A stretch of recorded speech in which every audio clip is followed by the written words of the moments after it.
They say she never raised an army, yet she conquered the sky itself.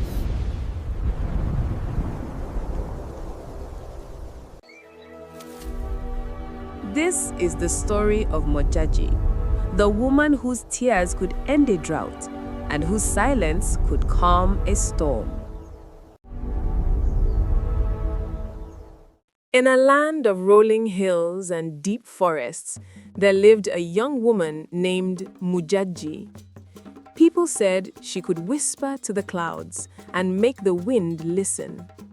When the sun grew too harsh and the land began to crack, her calm voice carried like a soft song across the plains. The elders watched her with awe. They said she had a gift passed down from her ancestors, the power to call rain. But Modjadji was shy, quiet, and gentle.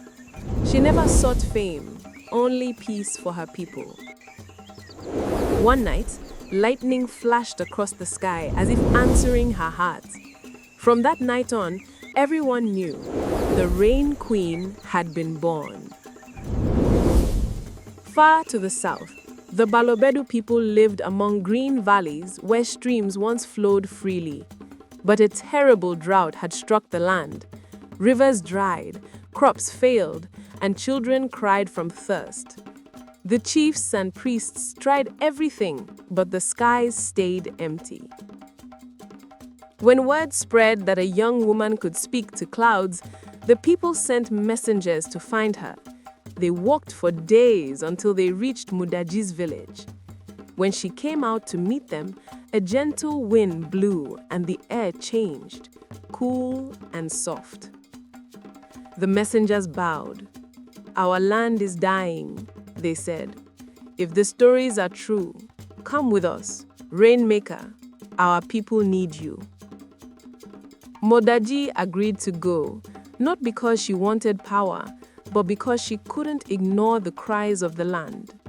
She packed only a small calabash of water, a clay pot, and her mother's necklace made of rain stones. The journey was long and silent. Each village they passed looked the same, dusty, dry, hopeless. Children carried empty gourds and the ground cracked beneath her feet. Yet she walked on, whispering softly to the wind. By the time she reached the Balobedu land, the air was heavy with stillness. No birds sang. The people gathered round her, eyes full of both hope and fear. That night, Modjadji asked for silence. She stood in the open field under a moonless sky. Then she raised her hands and began to dance. Slow, graceful, and full of purpose. Her feet touched the earth like a prayer. As she moved, a cool breeze began to swirl. The elders gasped as thunder rumbled in the distance. Drops fell. First a few, then many. Within minutes, the heavens opened, washing the dust away. The people wept. The drought had ended. From that moment, they called her Modjadji, the Rain Queen, the woman chosen by the spirits to bring life. The king of Balobedu called her to the palace. "You have done what no one could," he said. "The people believe you were sent by the ancestors. I offer you my crown." But Modjadji shook her head gently. "The crown belongs to you, my king. I only serve the rain." The king smiled. "Then serve as our protector. Rule beside me, not above me." But whispers began to grow among the elders. Some feared her power, others wanted to control it. In time, the king passed away suddenly, and the council turned to Modjadji. They crowned her queen, not of people, but of the rain. As queen, Modjadji built her home deep in the forest, where mist always hung low. Every morning, she poured water onto the ground and prayed to the sky. "Let peace fall where anger rises," she whispered. She ruled gently. No wars, no punishments, only balance. Farmers brought her the first fruits of harvest. Children sang songs to thank her. Yet, she carried a quiet sadness. Power, she realized, came with loneliness. Sometimes she looked out over the valley and wondered if anyone would ever understand that her true kingdom was not made of people, but of clouds. News of Modjadji's fame spread across kingdoms. One prince from a nearby land grew jealous. "No woman should control the sky," he said. "If I marry her, her power will be mine." So he rode with gifts of gold, drums, and cattle. When he reached her court, he smiled proudly. "Marry me, and we shall rule all Africa together." But Modjadji saw through him. "You want the rain, not my heart," she said softly. Humiliated, the prince swore revenge. "You will regret this," he hissed. But Modjadji only turned her eyes to the horizon. The wind howled in warning. Months later, strange things began to happen. The rain clouds avoided the land again. The wind turned harsh, dry, and angry. People feared that Modjadji's powers had left her. She climbed the sacred hill and prayed for 7 nights. On the 8th, the ancestors spoke in her dream. "The wind is cursed by greed. Someone has stolen what was not given." When she awoke, she knew the prince had taken one of her sacred rainstones. She sent her guards not for war, but for peace. "Bring back what belongs to the sky," she told them. The prince refused to return the stone. "Let's see if your clouds obey without it," he mocked. For a year, the land stayed dry. But Modjadji didn't give up. She fasted, prayed, and taught her people to trust the rhythm of the earth. Children still sang her rain songs at dawn. The farmers planted seeds even in dry soil, believing in her promise. Rain will always return to those who keep hope alive. Finally, on the first day of the new moon, thunder rolled again. The stolen stone glowed in the prince's hut and cracked in two.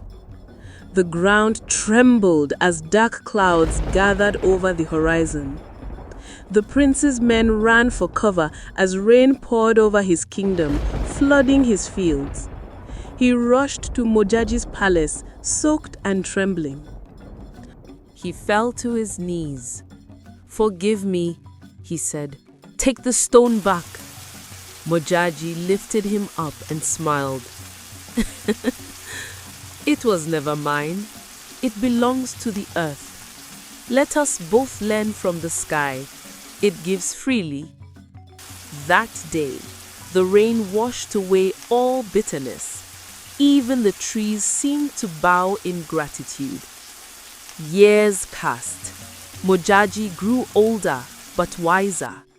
Her daughter, Zekiso, showed signs of the same gift. She could sense rain in her heartbeat, see lightning in her dreams. One morning, Modjadji called her close. "My child," she said, "the power of the rain is not for ruling, it's for healing. Use it to bring peace, not fear." Zekiso nodded, her eyes bright like morning dew. The Rain Queen's legacy would not end, it would flow through generations. Before her final days, Modjadji gathered her council. She handed them a clay calabash filled with clear water. "When this water dries, my spirit will join the ancestors," she said. "But as long as it stays full, my blessings remain." She placed it in a hidden cave guarded by trusted elders. No one was to touch it, only pray near it during droughts. The people obeyed, for they knew it was sacred. To this day, the Balobedu say the calabash has never gone empty. One quiet morning, the sound of thunder rolled even though the sky was clear. Birds gathered on the palace roof, singing softly. The elders knew Modjadji's time had come. She called her daughter close and smiled. The sky is calling me home. With one deep breath, she closed her eyes, and rain began to fall gently across the land. Her people mourned, but also celebrated. For in every drop of rain, they felt her spirit, calm, kind, and eternal. After her passing, the land of Balobedu stayed green for years. Whenever people argued or hearts grew hard, they remembered her words. Peace brings rain, anger brings drought.